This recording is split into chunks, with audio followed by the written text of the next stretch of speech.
Assalamualaikum warahmatullahi wabarakatuh. Halo teman-teman semua, kembali lagi bersama saya Febri Saromi, salah satu mahasiswa dari Universitas Negeri Surabaya di kampus 5 Magetan. Hari ini saya akan membuat tugas video tentang mata pelajaran IPAS yang berhubungan dengan pengertian zat. Saya membuat tugas ini untuk menyelesaikan tugas pada mata kuliah konsep dasar IPA yang diambil oleh saya di. Baik, langsung saja kita mulai ke dalam materinya. Baik teman-teman, sebelum saya mulai saya akan memberikan pengertian singkat mengenai apa yang zat. Zat merupakan sesuatu yang memiliki massa dan sesuatu itu dapat menempati wadah atau menempati ruang yang di sekitarnya. Semua hal atau semua bentuk yang memiliki massa dan dapat menempati ruangannya itu merupakan zat atau yang disebut dengan zat. Nah, zat itu ada beberapa macam, ada 3 macam zat. Yang pertama ada zat padat, zat cair, dan juga zat gas. Nah, apa saja sih perbedaan dari ketiga zat tersebut? Mari kita mulai pada materinya. Kita mulai dengan zat padat.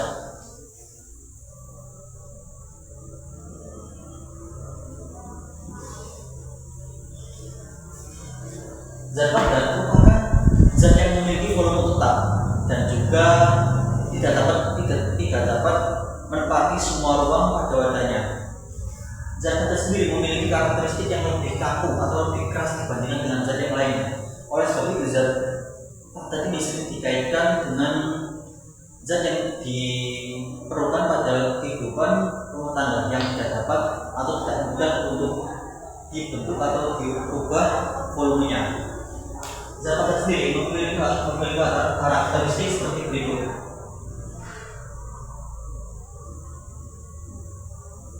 Volume tetap,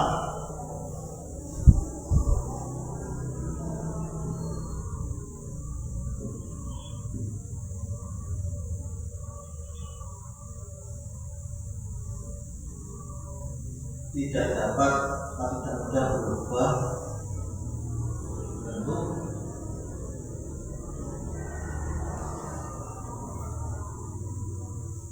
dan tidak bisa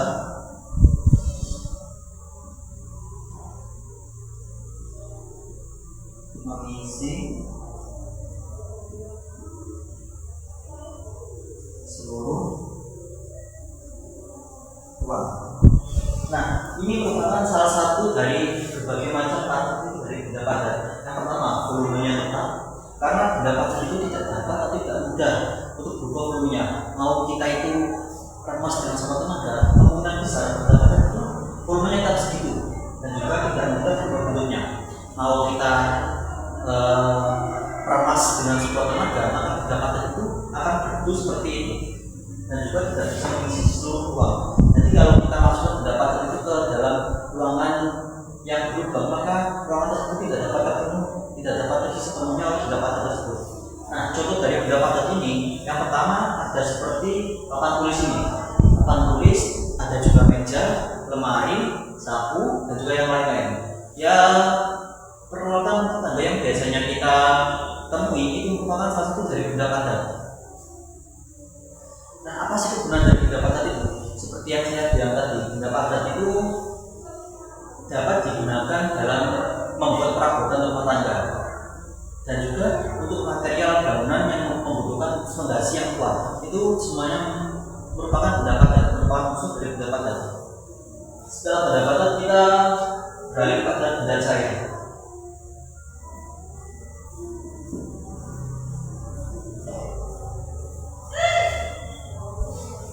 Mungkin teman-teman sudah mengetahui apa itu benda cair. Benda cair yaitu kebalikan dari benda padat. Jika benda padat itu volumenya tetap, maka benda cair itu memiliki volume yang tetap sama, tetapi pada poin yang kedua tidak mudah berubah bentuk. Sedangkan benda padat benda cair itu mudah sekali berubah bentuknya. Contohnya saja seperti ini. Jika saya mempunyai suatu benda padat, saya taruh di dalam botol, lalu saya pindahkan kepada tumbler botol minum, maka volume atau bentuk dari benda cair tersebut akan mengikuti wadahnya, akan mengikuti bagaimana bentuk wadahnya. Mau itu wadahnya berupa ember, botol minum maupun yang lainnya, benda cair itu akan selalu mengikuti bentuk dari wadahnya. Beberapa poin atau beberapa ciri dari benda cair yaitu volume tetap,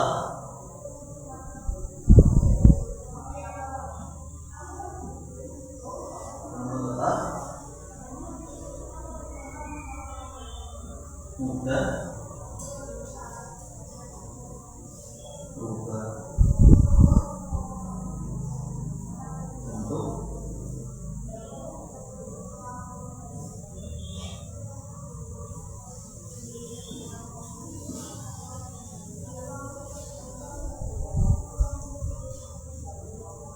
nah karakteristik dari benda cair ini sebenarnya baliknya dari volume dari karakteristik benda padat.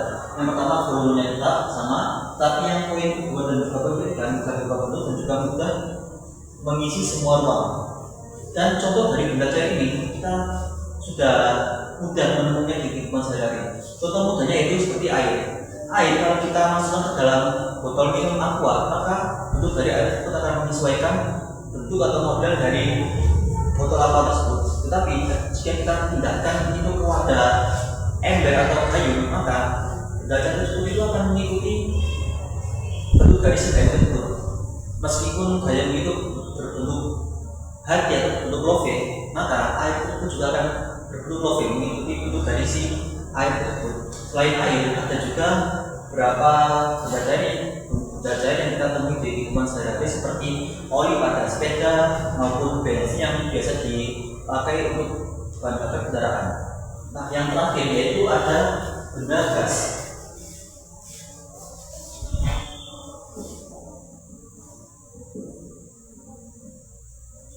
Nah, gas sendiri itu merupakan salah satu zat yang cukup unik menurut saya. Karena apa? Karena gas itu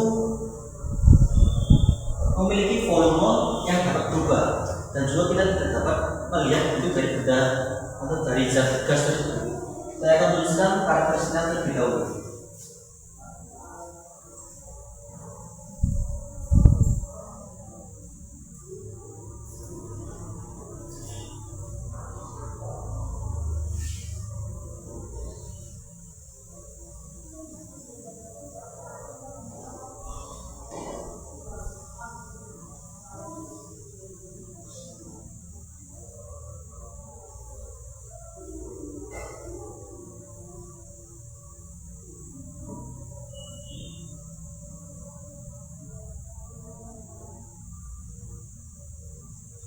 Ini merupakan beberapa karakteristik atau beberapa ciri dari benda gas. Yang pertama, volumenya berubah. Yang ketiga, tidak dapat dilihat, dan yang kedua tidak dapat dilihat. Yang ketiga, mengisi semua ruang. Jadi benda gas itu kita tidak dapat melihat bagaimana bentuk dari benda gas, maupun kita juga tidak dapat melihat berapa sih volume dari benda gas itu. Karena benda gas itu melayang bebas di udara dan tidak dapat ditangkap maupun dilihat. Oleh karena itu, saya sebut zat gas itu merupakan zat yang paling unik menurut saya, karena tidak dapat dilihat dan juga tidak dapat dihitung berapa volumenya. Kita hanya bisa mengira berapa volumenya. Dan kalau kita perhatikan di seluruh ruangan ini, di seluruh benda itu memiliki gas. Contohnya saja di ruangan kelas seperti ini. Di ruangan kelas ini itu memiliki unsur zat gas, yaitu berupa udara dan juga oksigen. Udara dan oksigen itu merupakan zat gas yang tidak dapat dilihat, tetapi mereka itu ada. Kita tidak dapat melihatnya, kita tidak dapat mengukurnya, tapi kita hanya bisa merasakan manfaat dari benda gas tersebut. Selain oksigen dan udara, benda gas yang lainnya itu ada seperti tabung gas LPG yang bisa kita buat untuk masak. Meski itu berbentuk seperti tabung besi, tetapi di dalamnya itu memiliki gas yang terperangkap yang kita salurkan dan kita gunakan untuk masak. Selain dari dapur, zat gas itu ada juga yang muncul dari tanah yang disebut dengan gas metana. Oleh karena itu, gas merupakan salah satu zat yang paling unik dari ketiga zat tersebut. Dari ketiga zat yang sudah saya terangkan seperti ini. Nah, jika kalian ingin mengetahui apa sih bedanya dari ketiga zat ini, menurut saya yang paling mudah untuk dilihat itu kita lihat dari molekul atau juga atom penyusun dari ketiga zat ini. Zat padat memiliki unsur molekul atau unsur atom yang sangat rapat. Saya gambarkan seperti ini.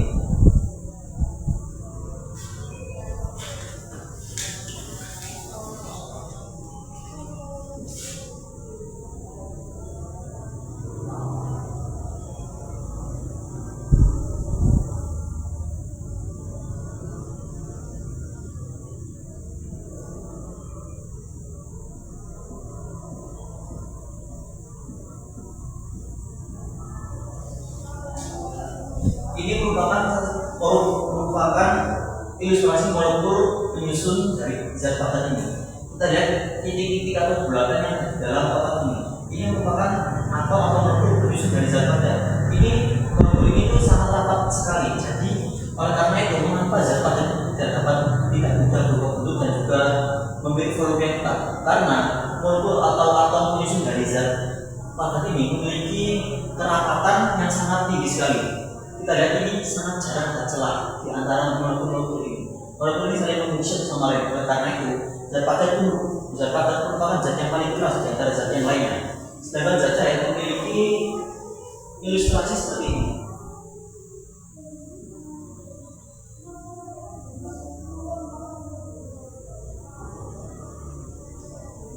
Ini merupakan ilustrasi zat atau molekul penyusun dari zat cair. Sangat berbeda bukan dengan zat padat. Zat padat memiliki kerapatan molekul yang sangat rapat sekali. Dan zat cair memiliki kelonggaran antara molekul atau atom satu dengan atom yang lainnya. Oleh karena itu zat cair dapat mengisi wadah yang ditempati oleh si zat cair itu. Karena itu zat cair itu sangat fleksibel, dapat mengisi apapun bentuk dari wadahnya, mau itu berbentuk hati, berbentuk kotak, berbentuk segitiga. Itu zat cair itu akan menyesuaikan wadah yang mereka tempati. Dan ini merupakan ilustrasi molekul penyusun zat cair lebih rendah daripada zat padat. Sedangkan kita berganti kepada zat gas. Zat gas memiliki molekul yang agak berbeda.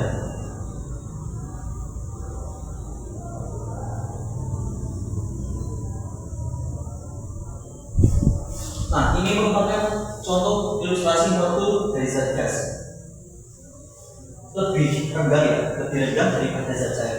Zat cair itu meskipun lebih rendah dari zat padat, tetapi dalam satu ruangan itu masih memiliki molekul yang tetap. Sedangkan kalau zat gas ini kita lihat dari bundaran ini itu bisa saja hanya 3 bundaran, bisa saja hanya 3, bisa saja hanya 2. Tergantung berapa volume atau seberapa banyak zat gas yang ada di ruangan tersebut. Oleh karena itu zat gas itu tidak dapat dilihat dan dapat mengisi seluruh ruangan karena molekulnya itu bersifat bebas dan tidak terikat dengan molekul yang lain. Untuk zat padat itu terikat antara molekul dengan molekul yang lain. Begitu pula dengan zat cair. Bedanya zat cair itu lebih renggang hubungan antara molekul dengan molekul yang lainnya. Dan untuk zat gas itu mereka itu bergerak bebas di ruangan terbuka. Jadi di sudut-sudut ruangan atau di beberapa bentuk wadah itu masih memiliki zat gas yang tersisa meskipun itu hanya sedikit. Karena di setiap ruangan atau di setiap sudut itu pasti memiliki zat gas. Hanya saja kita tidak dapat melihat bentuk dari zat gas tersebut dan kita tidak dapat menghitungnya. Oleh karena itu zat gas itu sering saya sebut sebagai zat yang paling penting di antara ketiga zat di sini. Baik, mungkin cukup sekian pemaparan materi saya. Mungkin tidak banyak, tetapi insya Allah membantu untuk teman-teman semua belajar mengenai apa itu pengetahuan zat, terutama untuk teman-teman SD yang sedang belajar. Saya harap video ini dapat memotivasi dan juga dapat memberikan manfaat kepada teman-teman semua. Saya akhiri dan saya mengucapkan terima kasih. Wassalamualaikum warahmatullahi wabarakatuh.